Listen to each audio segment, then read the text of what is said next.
श्री चतुरदास जी अपने गुरुदेव की सेवा में रहते थे। बड़े अहोभाग्य है जिनको गुरुदेव के आज्ञा पालन करने का सौभाग्य मिलता है। उनके पुण्य की क्या महिमा, जिनको गुरुदेव आदेश करते आप ऐसा कीजिए। अहोभाग्य, अहोभाग्य जिन्हें गुरुदेव की आज्ञा मिल गई। इन्हीं का नाम खोजी जी पड़ा, चतुरदास जी का नाम खोजी जी पड़ा।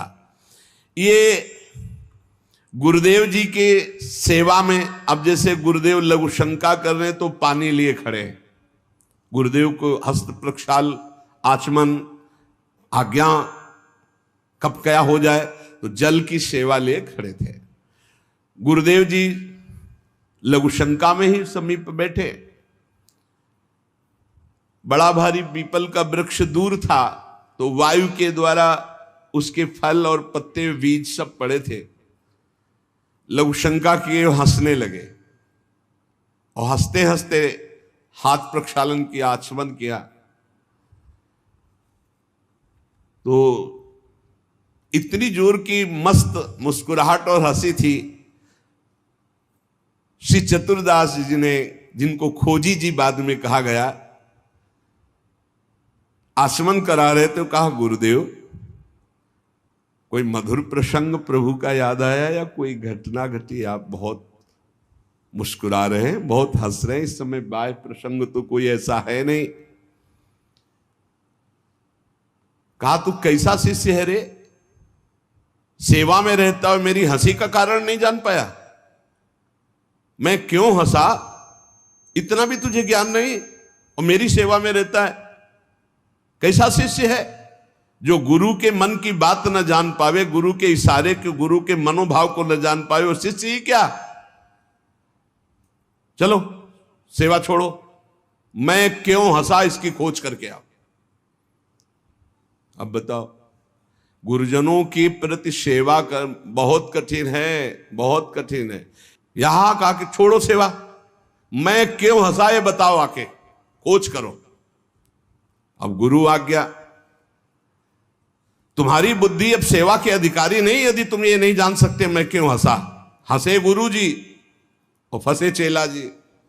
आप समझो, अब मतलब कितना कठिन विषय है गुरु सेवा, बहुत कठिन। यही तो अमोघस्य, जो जीत गया अमोघस्य।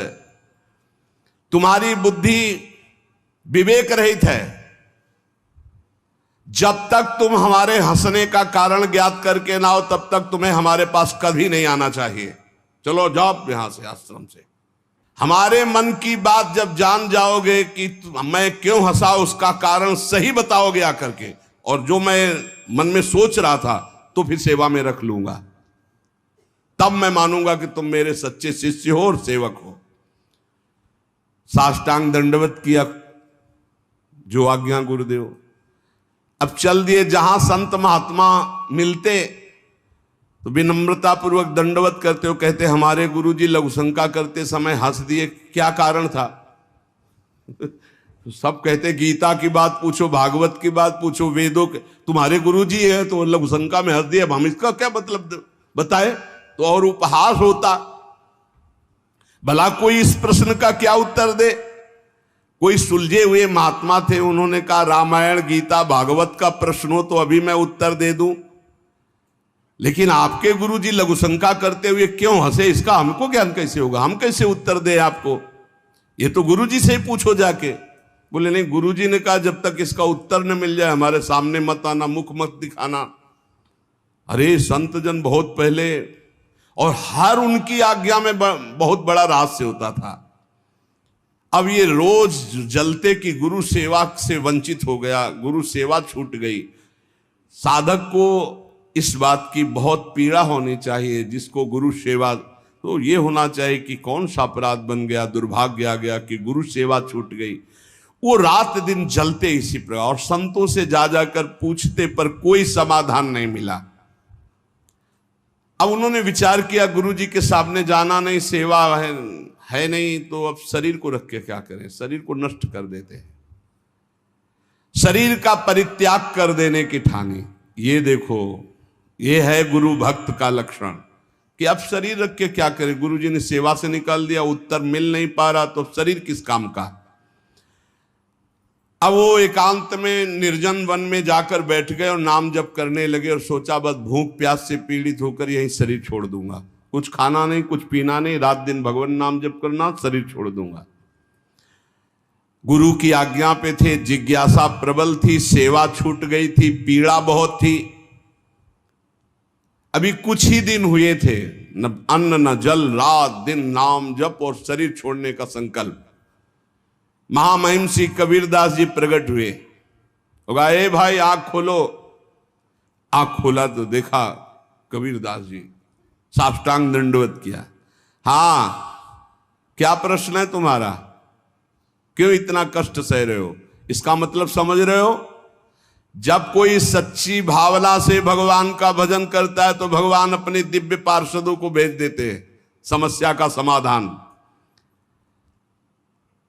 सुनो, जब तुम्हारे गुरुजी लघुशंका कर रहे थे तो उनकी लघुशंका की ढाल में एक पीपल का बीज बह रहा था। बीज को बहते हुए लघुशंका में देखकर गुरुजी विचार करने लगे कि ओहो, देखो इस बीज में पीपल का पूरा वृक्ष छुपा हुआ है। लेकिन जब ये बीज पीपल में था तो कितना बंदनीय और कहां सुव्यवस्थित था, और जब ये पीपल से अलग हुआ तो लघुशंका में बह गया। इसका मतलब पीपल का वृक्ष साक्षात ब्रह्म है और उसका अंश जीव है। जीव जब अविद्या के कारण ब्रह्म से अलग हो जाता है तो मलमूत्र के द्वारों में बह जाता है आसक्ति होकर, और अगर वो ब्रह्म से जुड़ा रहे तो वो ब्रह्म में पूजनीय और ब्रह्ममय हो जाता है। ब्रह्मविद ब्रह्मयु भवति, कबीरदास जी ने व्याख्या करके बताई कि जब वो ब्रह्म से जुड़ा रहता है तो ब्रह्ममय रहता है, जब ब्रह्म से अलग हो जाता है तो मलमूत्र के शरीर में आसक्त होकर मलमूत्र के द्वारों के भोगने में पूरा जीवन नष्ट कर देता है। जीवात्मा जब प्रभु से विमुख हो जाता है तो उसकी यही दुर्गति होती है। जैसे पीपल के वृक्ष से फल से वो बीज अलग हो गया तो लघुशंका के प्रवाह में बह गया, और नहीं तो इतना महान वृक्ष उसमें छिपा हुआ है कि अगर उसे सुव्यवस्थित किया जाए।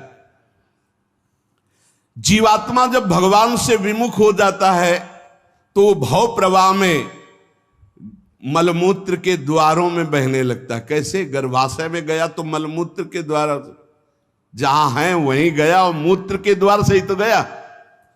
जीवात्मा का सृजन कैसे हुआ? मूत्र द्वार से ही हुआ, और है कहां? गर्भाशय के आसपास मलाश्रय, मूत्राश्रय। जीव जबते हरिते बिलगान्यो तबते देह गेह निज जान्यो, माया बस स्वरूप बिसरायो तेहि भ्रमते दारुण दुख पायो।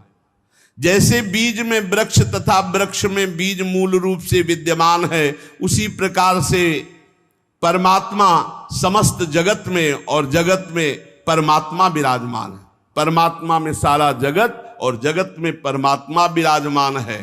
पर जब जीव भगवान से विमुख हो जाता है तो ऐसे ही मलमूत्र के द्वारों में भटकता रहता है। अरे मेरे गुरुजी के हंसने का इतना गूढ़ रहस्य, खोजी जी का संशय मिट गया और गुरुदेव के पास आए, साष्टांग दंडवत किया। उनका उत्तर कहा, गुरुदेव महामहिम श्री कबीरदास जी ने ऐसा ऐसा ऐसा बताया। गुरुदेव पुनः मुस्कुराए और कहा, एक प्रश्न ने तुम्हें सिद्ध बना दिया, क्योंकि सिद्ध महापुरुष का दर्शन सिद्ध ही बना देता है। अब आज से तुम हमारे समान सिद्ध हो गए हो। अब तुम आज से हमारे मन की सारी बातें जान लोगे। शिष्य के मन की बात जान लेना तो हर सिद्ध पुरुष का, लेकिन अपने गुरु के मन की बात जान लेना ये बहुत बड़ी बात होती है। कुछ समय बाद खोजीजू के गुरु हरि भावना प्रवीण महा, देह अंत समय बांधी घंटा सो प्रमानिए, पावे प्रभु जब तब बाजी उठे जानो यही, पाए पैन बाजी बड़ी चिंता मन आनिए, तन त्याग बेर नहीं हुती फेरी पाछे आए, वाही ठौर पौड़ी देखो आम पक्यो मानिए, तोरिता के टूक किए छोटो एक जंतु मध्य गयो सो बिलाए, बाजी उठो जग जानिए। खोजी जी की बड़ी महिमा प्रकाशित हुई, गुरु भक्त थे। आज तक किसी को कहीं भी अगर विशेष कृपा प्राप्त हुई तो गुरुदेव के बल से। खोजी जी के गुरुदेव का जब अंतिम समय आया, भगवत चिंतन परायण रहते थे, उन्होंने एक घंटा बांध दिया और कहा जब मेरा मोक्ष हो जाएगा तो घंटा बज जाएगा, जब मेरा भगवत मिलन हो जाएगा तो घंटा बज जाएगा। शिष्यों से कहा घंटा स्वयं बजेगा जब मेरा शरीर छूटेगा, भगवत प्राप्ति होगी। परंतु आश्चर्य हुआ, गुरुजी का शरीर तो छूट गया पर घंटा नहीं बजा। सब जितने और शिष्य थे बहुत चिंता में हो गए कि क्या गुरुजी की गति नहीं हुई। गुरुजी कह रहे थे जब मेरा गति हो जाएगी, भगवत प्राप्ति हो जाएगी, शरीर छूटते ही तो घंटा बज जाएगा, लेकिन घंटा तो बजा नहीं। और गुरुजी के वचन परम सत्य, इसका मतलब गुरुजी को भगवत प्राप्ति नहीं हुई। भ्रमण में गए थे, कुछ समय बाद खोजी जी आए तो बड़ी समाज में उदासीनता थी शिष्यों में सब, और खोजी जी से कहा गुरुजी की सदगति नहीं हुई। क्यों? गुरुजी तो स्वयं ब्रह्म स्वरूप हैं। बोले उन्होंने घंटा स्थापित किया था कि जब शरीर छूटेगा भगवत प्राप्ति होगी तो घंटा बज जाएगा, तो घंटा तो बजा नहीं, तो गुरुजी के वचन असत्य नहीं हो सकते, मतलब गुरुजी का मोक्ष नहीं हुआ।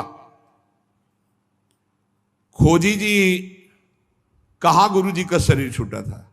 बोले आम के पेड़ के नीचे गए, जहां गुरुजी लेटे थे मुझे बताओ। बोले यहां लेटे थे। लेट गए और सामने देखा तो एक पका हुआ आम था ऊपर। उनका इस आम को तोड़ो। आम को तोड़ा और जे भी उस आम को चीरा तो एक कीड़ा निकला, और बस वो कीड़ा अंतर ध्यान हुआ, सो ही घंटा बज गया। कीड़ा अदृश्य हो गया और घंटा स्वयं बज गया। बहुत विचित्र बात है। भला इतने सिद्ध महापुरुष,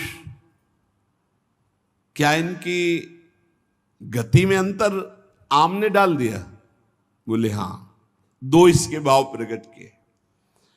शिष्य की तो योग्यताई नीके मन आई अजू, गुरु की प्रबले पैने को घटी क्यों भई, सुनो या की बात मन बातवत गति कही, सही लय दिखाई और कथा तिरसिमयी। बोले इसके दो भेद हो गए। पहला, जिसके शिष्य इतने सिद्ध हैं उनकी गुरु की भला गति बिगड़ जाएगी, पर दिखाया। दो भाव इसमें प्रकट किए गए हैं। पहला दिखाया गया, चंचला ही मना कृष्णा प्रमाथ बलवद दृढ़म तस्याहम निग्रहम मन्ने वायुरिव सुदुष्करम। ये मन बड़ा चंचल है, प्रमथन स्वभाव वाला है, बड़ा बलवान है, इसको वश में करना मानो तूफान को रोकने के समान है। मन को बहुत संभालना कठिन है। कह रहे सुमेर पर्वत को कोई उखाड़ सकता है, 4 लाख योजन का है, पर मन को बस में नहीं कर सकता, इतना बलवान मन है। कोई बिजली को हाथ से पकड़ सकता है, पर मन को नहीं पकड़ा जा सकता। बहुत विचित्र चंचलता है इस मन की, इसको हल्के में ना ले। इतने सिद्ध महापुरुष, और जब उनका अंतिम समय तो पका हुआ आम देखा, पके हुए आम में मन चला गया। कहीं भी फल फल सकता है। इतने सिद्ध महापुरुष आम में तो घंटा नहीं बजा। ये पहला जन साधारण के लिए। और असाधारण बात थी कि आम में तो मन गया, पर वैष्णव का मन स्वयं भोक्ता होता नहीं। वो तो कोई भी अच्छी चीज देखे तो भगवान में, तो तत्काल भगवान का ध्यान किया कि अब असमर्थ हूं, शरीर छूटने वाला है।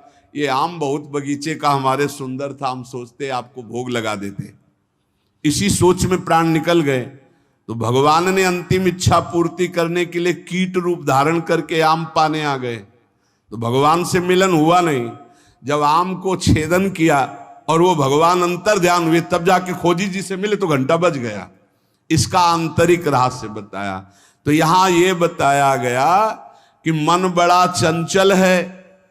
भगवत प्राप्ति करने वाले उपासक को कहीं भी अपने मन की वृत्ति ना अटक जाए, इसमें अंतिम तक सावधान रखना है। अंतिम तक कभी भी फंस सकती है। और दूसरी बात है, जिसका स्वभाव बन गया है हर वस्तु हर व्यक्ति में भगवान का दर्शन, भगवान को समर्पण, तो उसकी दुर्गति नहीं हो सकती। तीसरी बात, जो गुरुदेव के शरण में रहकर गुरुदेव की आज्ञा अनुसार चलते हैं, आपको सच्ची बतावें, गुरु अपने से भी ऊपर महिमाशाली उसे बना देता है। इस प्रसंग से समझिए कि अगर खोजी जी को गुरुदेव ने आज्ञा दी तो सिद्धों के परम सिद्ध बना दिया अपने शिष्य को। इसका नाम मृत्यु लोक है। यहां सब अपने समय से चले जाएंगे। अगर सत्संग सुनते हो, भगवान की शरणागत हो और तुम्हारा कोई पधार जाता है, तुम विकल हो जाते हो, श्रद्धा नष्ट हो जाती है, तो किस बात की शरणागति? तुम्हें क्या पता नहीं कि इस लोक का नाम मृत्यु लोक है, यहां सब मरेंगे। इसलिए कभी भी मोह नहीं होता जो शरणागत होता है। शोक और मोह, क्षुधा और पिपासा, जब भजन में मन लगता है तो प्यास और भूख इसकी परवाह नहीं होती। आप आश्चर्य मानेंगे, 8-8, 10-10 दिन, 10-10 दिन भोजन ही नहीं मिला। उस समय जो मंत्राकार वृत्ति होती थी वो करनी नहीं पड़ती थी। पूरी रात पूरी दिन एक ही मंत्र चल रहा है। बस एक निमित्त मात्र शौच आदि क्रियाएं होती थी, कुछ था ही नहीं। हर समय मंत्र में धीरे धीरे वृत्ति जागृत हुई। आज मिलेंगे महादेव, आज मिलेंगे, आज मिलेंगे। वहां भूख प्यास की परवाह थोड़ी होती। और क्या काशी में अन्न की कमी? अन्नपूर्णा का राज्य है। ऐसे ऐसे क्षेत्र हैं, रात दिन चलते रहते हैं, रात दिन। मारवाड़ी क्षेत्र है, आप दक्षिणा भोजन वस्त्र सब स्वाभाविक, फल फूल मेवा मिष्ठान बंटते ही रहते दिन भर। नियम लिया था गुरुदेव के सामने कि मुझे भगवत साक्षात्कार करना है, कभी किसी आश्रम नहीं जाएंगे, कभी किसी के घर नहीं जाएंगे, कभी भिक्षा नहीं मांगेंगे। जो स्वाभाविक हमारे सामने आ जाएगा उसी से प्राण पोषण होगा।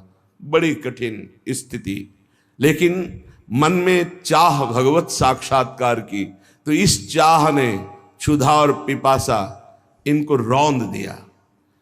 गंगा जल का ही सेवन, गंगा जल संपूर्ण भोजन है, संपूर्ण सामर्थ्य है गंगा जल में। जीवन दान गंगा जल करता था। शरणागति पक्की तो भूख प्यास विकलता नहीं दे सकता है। 6 उर्मियां अपना प्रभाव नहीं दिखाती शरणागत भक्त पर। शोक मोह, क्षुधा पिपासा और जरा वृद्धावस्था और मृत्यु। वृद्धावस्था सबको भय प्रदान करने वाली और दुख देने वाली होती है, लेकिन जो भगवान के अधीन होते हैं उनको नहीं। खूब रुपया कमा करके, परिवार का पोषण करके, बच्चों को पढ़ा लिखा करके विदेश भेज दिया। अब जब सेवा का अवसर आया तो कोई पास नहीं है, पानी उठाकर पीने की हिम्मत नहीं रह गई, बिस्तर में पड़े पड़े कष्ट भोग रहे। ऐसे कितने उदाहरण हैं। या वो उद्दंड बालक आधुनिक पढ़ाई पढ़ करके रुपया कमाते हैं, बूढ़े माता पिता को धक्का मारकर घर से बाहर निकाल देते हैं। लेकिन हमने देखा वृंदावन में जिन महापुरुषों ने आजीवन कभी शिष्य नहीं बनाया, कभी 1 रुपया जमा नहीं किया, और वृद्धावस्था है तो ऐसे उनको शौच कराई गई है। हाथ में नीचे सोंच ली जा रही, 2 साधु पकड़े हुए, रात दिन उनकी क्रम बाई क्रम सेवा, और एक के हृदय में जलन होती कि मुझे अधिक सेवा क्यों नहीं दी जा रही। सेवा की भूख कौन कर रहा है? भगवान, जिनका कोई नहीं और रात दिन भजन किए तो स्वयं भगवान है।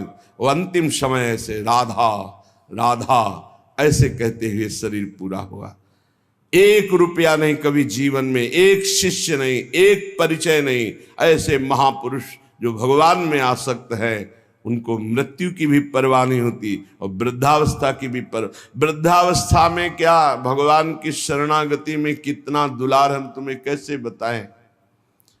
अगर खरबों रुपया होता और 2-4 लड़के होते तो नौकर भले रख दिए जाते, ऐसे बच्चे प्यार नहीं करते जैसे संत प्यार कर रहे हैं। कैसे कैसे तुम्हें बताए, तभी दिखाई देता मेरा भगवान जो शास्त्र शीर्षा पुरखा सहस्राक्षा शास्त्रपात, हजारों हाथों से हजारों नेत्रों से अपने जन को कैसे दुलार करता है, तुम कैसे देख पाओगे। शरणागति में शोक मोह क्षुधा पिपासा जरा और मृत्यु, वृद्धावस्था और मरने का भी भय नहीं रहता। सच्ची बानी है, मरने का भय तब लगेगा जब आपको यहां प्यार है, प्रभु से प्यार नहीं। अगर प्रभु से थोड़ा भी परिचय हो गया तो मृत्यु का भय खत्म हो जाएगा। जाना है अपने प्यारी जू के पास, जाना जिनके लिए हम तड़प रहे हैं। प्रगट में कहीं ना कहीं अंतराय तो पड़ ही जाता है, बिना अंतराय के निरंतर अपनी स्वामिनी जू लालजू के पास रहने को मिलेगा। शरीर छूट जाए, शरीर छूटना एक महा महोत्सव होगा, कोई शोक का विषय थोड़ी होता है कि अरे गांव में तो मरने की बात से कहते चुप रहो, अशुभ मत बोलो। नहीं, अशुभ ना बोले, ये अशुभ है, ये परम शुभ है। मृत्यु की याद करोगे तो भगवान की याद आ जाएगी, मृत्यु को सामने रखोगे तो संसार से वैराग्य हो जाएगा, तुम्हें अपना लक्ष्य दिखाए। यही शुभ है, यहीं से शुभ का जो सही माने में शुभ माना जाता है उसका प्रारंभ होता है। जिसको संसार से वैराग्य, भगवान से अनुराग, उसके लिए क्या मृत्यु, क्या मृत्यु। मृत्यु की भी मृत्यु हो गई, अब तो मृत्यु महोत्सव हो गया। स्वक्षाम मुक्त सडूर में भी रहो, जो इन 6 उर्मियों पर विजय प्राप्त कर लेता है तो प्रेमामृताब्धेर भृताम, वो प्रेमामृत समुद्र में अवगाहन करने लगता है। न भूख की चिंता, न प्यास की, न शोक, न मोह, न जरा, न मृत्यु, इनका कोई भय नहीं। रात दिन भजन में। अभी भजन का स्वाद नहीं मिला, जिस दिन भजन का स्वाद मिलेगा ना तो हर समय एक भूख बनी रहती है, हाय छक के भजन नहीं हो रहा। अतृप्तता, जितना भजन करो उतनी अतृप्तता, एक अंदर ऐसी भूख जागृत हो जाती है जो रात दिन भजन करने पर भी कहीं अहम स्फुरित नहीं हो पाता कि मेरा भजन इतना, और जलन होती कि अभी ऐसा भजन नहीं होता। जब महापुरुषों की याद करो तो लगता है कैसी इनकी चिंतन वृत्ति, अभी हमारी ऐसी कहां चिंतन वृत्ति। वो प्रेमामृत समुद्र में अवगाहन करते हुए भी प्रेम पिपासु बना रहता है। वो निरंतर भजन में डूबा हुआ भी रो रो कर भजन की भीख मांगता है, भिक्षा मांगता है प्रभु से, प्रभु के प्रेमी जनों से कि मेरा भजन बन जाए। पूज्य श्रीधर बाबा के सामने जब कोई वैष्णव जाता, चाहे छोटी अवस्था का या बड़ी अवस्था, तुरंत मस्तक वृंदावन की रज में पधराते, अर्थात मस्तक रखकर प्रणाम करते वयोवृद्ध महापुरुष, और बस यही कहते आप सब वैष्णव कृपा करो राधा रानी का थोड़ा भजन बन जाए। और रात दिन भजन में डूबे हुए, एक लंगोटी के सिवा कुछ नहीं पहनते, बाहर निकलते तो गमछा लगा लेते, एक लंगोटी बस, हर समय अपनी कुटिया में एक लंगोटी पहनते, हर समय माला चल रहा है, कथा हो रही है, कोई साधक भगवत चर्चा सुना रहा है, और वो जब बात करते तो इतनी ही बात करते कि कृपा करो आप वैष्णव राधा रानी का भजन बन जाए। कहां भजन की स्थिति, कितना भूख भजन की, रात दिन भजन करने पर भी भजन से अतृप्ति, प्रेमामृत में वो डूबा रहता है।